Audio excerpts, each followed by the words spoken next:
மசகு எண்ணெய் இந்த உலகில் அனைவராலும் பேசப்படுகின்ற ஒரு விடயம். ஒரு நாட்டின் பொருளாதாரம், போக்குவரத்து, நவீனம் ஆகிய அனைத்திலும் இந்த மசகு எண்ணெயின் தாக்கம் பாரியது. இவ்வாறுபட்ட மசகு எண்ணெயின் வரலாறு மிகவும் பழமையானது. இதன் பயணம் பல ஆயிரம் ஆண்டுகளுக்கு முன்பே தொடங்கிவிட்டது. பண்டைய காலங்களில் மசகு எண்ணெய் நிலத்தடியிலிருந்து இயற்கையாகவே கசிந்து வெளிவந்தது. மெசபதேமியா நாகரிகத்தில் வாழ்ந்த மக்கள் இந்த எண்ணெயை கட்டிடங்களின் சுவர்களுக்கு பூச்சாகவும், கப்பல்கள் நீரில் மூழ்காமல் இருக்க நீர் புகாத பூச்சாகவும் பயன்படுத்தினர். அப்போது இது பிட்டுமன் என்று அழைக்கப்பட்டது. அதேபோல் பண்டைய எகிப்தில் மம்மிக்களை பதப்படுத்துவதற்கும் இது போன்ற எண்ணெய் பொருட்கள் பயன்படுத்தப்பட்டன. 19ஆம் நூற்றாண்டில்தான் இந்த மசகு எண்ணெய் உலகின் தலையெழுத்தை மாற்றிய ஒரு முக்கிய எரிபொருளாக மாறியது. 1859ஆம் ஆண்டு அமெரிக்காவின் பென்சில்வேனியாவில் எட்வின் ட்ரேக் என்பவர் முதல் முறையாக வெற்றிகரமாக ஒரு எண்ணெய் கிணற்றை தோன்றினார். இதுவே நவீன எண்ணெய் தொழில்துறையின் தொடக்கமாக கருதப்படுகிறது. ஆரம்பத்தில் இது விளக்குகள் எரிக்க பயன்படும் கெரோசின் தயாரிக்க மட்டுமே பயன்படுத்தப்பட்டது. ஆனால் 20ஆம் நூற்றாண்டின் கார்கள் மற்றும் இயந்திரங்களின் வருகைக்கு பிறகு பெட்ரோல் மற்றும் டீசலின் தேவை அதிகரித்ததால் மசகு எண்ணெய் உலகில் அத்தியாவசியமானது. மசகு எண்ணெய் நிலத்திலிருந்து நேரடியாக பயன்படுத்தப்படுவதில்லை. அது பல கட்டங்களை தாண்டிதான் நம் கைக்கு வருகிறது. முதலில் ஆராய்ச்சி, அதிர்வு ஆய்வு, செஸ்மிக் சர்வே மூலம் நிலத்திற்கும் கடலுக்கும் அடியில் எண்ணெய் எங்கு இருக்கிறது என்பதை விஞ்ஞானிகள் கண்டுபிடிக்கிறார்கள். அடுத்து துளைத்தல், அதாவது ட்ரில்லிங். எண்ணெய் இருப்பது உறுதி செய்யப்பட்டவுடன் நவீன இயந்திரங்கள் மூலம் 1000 முதல் 5000 மீட்டர் வரை ஆழம் கிணறுகள் தோண்டப்படுகின்றன. பிறகு எடுத்தல்.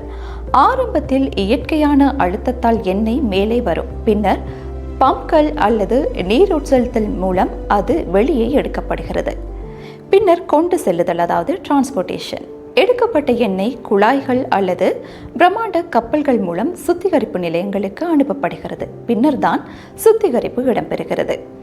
இங்கு மசகு எண்ணெய் சூடுபடுத்தப்பட்டு அதிலிருந்து பெட்ரோல், டீசல், எல்பிஜி மற்றும் பிளாஸ்டிக் தயாரிக்க தேவையான பொருட்கள் அனைத்தும் பிரிக்கப்படுகின்றன. இந்த உலக சந்தையில் மசகு எண்ணெய் பெரல் என்ற அலகால் அளவிடப்படுகிறது. அதாவது ஒரு பெரல் என்பது 159 லிட்டர் எண்ணெயை குறிக்கும். இதன் விலை தினமும் மாறக்கூடியது. பொதுவாக ஒரு பெரல் 70 முதல் 90 அமெரிக்க டாலர்கள் வரை விற்பனை செய்யப்படுகிறது. சில சந்தர்ப்பங்களில் உலக போர்கள், அதே போன்ற பொருளாதார நெருக்கடிகள் காணப்படும் போது இதன் விலையில் மாற்றங்கள் ஏற்படக்கூடும். சவுதி அரேபியா உலகின் மிகப்பெரிய எண்ணெய் ஏற்றுமதி நாடாக திகழ்கிறது. அதனைத் தொடர்ந்து ரஷ்யா, ஈராக், ஐக்கிய அரபு அமீரகம் மற்றும் அமெரிக்கா ஆகிய நாடுகள் முன்னணியில் உள்ளன. அமெரிக்கா மற்றும் நோர்வே போன்ற நாடுகள் ஆழ்கடல் மற்றும் பாறைகளிலிருந்து எண்ணெய் எடுக்கும் அதிநவீன தொழில்நுட்பத்தையும் கொண்டுள்ளன. இந்நிலையில் இலங்கையில் இந்த மசகு எண்ணெய் கண்டுபிடிக்கப்பட்டதான தகவல்களும் காண கிடைக்கின்றன. இந்த மசகு எண்ணெய் மன்னாரில் கண்டுபிடிக்கப்பட்டுள்ளது. எனினும் இன்னும் இந்த வணிக ரீதியான செயற்பாடுகள் ஆரம்பிக்கப்படவில்லை என்பதும் குறிப்பிடத்தக்கது. இந்த மசகு எண்ணெய் மனித முன்னேற்றத்திற்கு வழிவகுத்தாலும் அது கார்பன் வெளியேற்றம் மற்றும் உலக வெப்பமயமாதல் போன்ற சுற்றுச்சூழல் பாதிப்புகளையும் ஏற்படுத்துகிறது.